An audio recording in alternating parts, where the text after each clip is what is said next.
अब मजदूरी तो करनी पड़ेगी ना। दो दो बच्चे हैं, उनकी फीस भी देनी है पढ़ने के लिए, दो बेटियां हैं शादी के लिए, एक बेटा है। एक भी गोली भी नहीं देने के लिए हमारे पास पैसा नहीं है। 6500 रुपये सैलरी मेरे को पेंशन दे रही है। अब 6500 रुपये में पेट भरें या बच्चों को पढ़ाएं। अब चाय की दुकान भी खोलनी पड़ेगी, उस पर बोर्ड लगा दूंगा, हरियाणा सरकार का क्लास 1 गस्टेड अफसर चाय की रेडी पे चाय बेच रहा है। अब यहाँ मजदूरी कर रहे हैं, कम से कम 600-700 रुपये दिहाड़ी तो मिलेगी। हम कौन सा यहाँ पे रजवाड़े से पैदा हुए हैं, पढ़ाई लिखाई करके मेहनत करके अफसर बने थे, लेकिन सरकार ने जहाँ से शुरुआत करी थी वहीं पे हमने वहीं पहुँचा दिया इसने।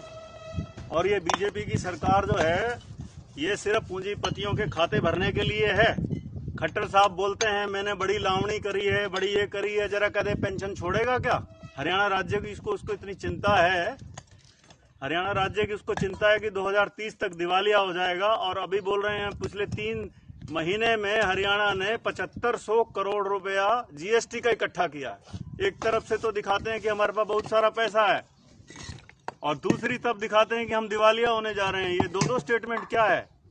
एमपी को, एमएलए को 4-4 बार की पेंशन, और हमने अपनी सारी जिंदगी दे दी 58 साल तक सरकार को, एक पेंशन देने में भी उसका दिवालिया होने पे आ जाएगी। ये बीजेपी के नए कंसेप्ट आ गए हैं, सिर्फ बेवकूफ बना रही है देश की जनता को। और दोबारा अब लोगों सचेत हो जाओ, वोट की चोट दे दो इनको। जब तक वोट की चोट नहीं दोगे तो ये सुधरेंगे नहीं। कांग्रेस तो इससे लाख दर्जे अच्छे है, कम से कम मुलाजिमों के ऊपर उन्होंने अपना हथौड़ा तो नहीं चलाया। अपनी तिजोरियां भर लो और देश के नागरिकों को कर दो कमजोर। हमने जहां से जिंदगी शुरुआत करी थी वहीं पे आके पहुंच गए। अब क्लास 1 गस्टेड अफसर है, या बुढ़ापे में वकालत करेंगे तो वकालत करने में तो 10 साल दोबारा फिर शुरुआत करनी पड़ेगी वहीं से।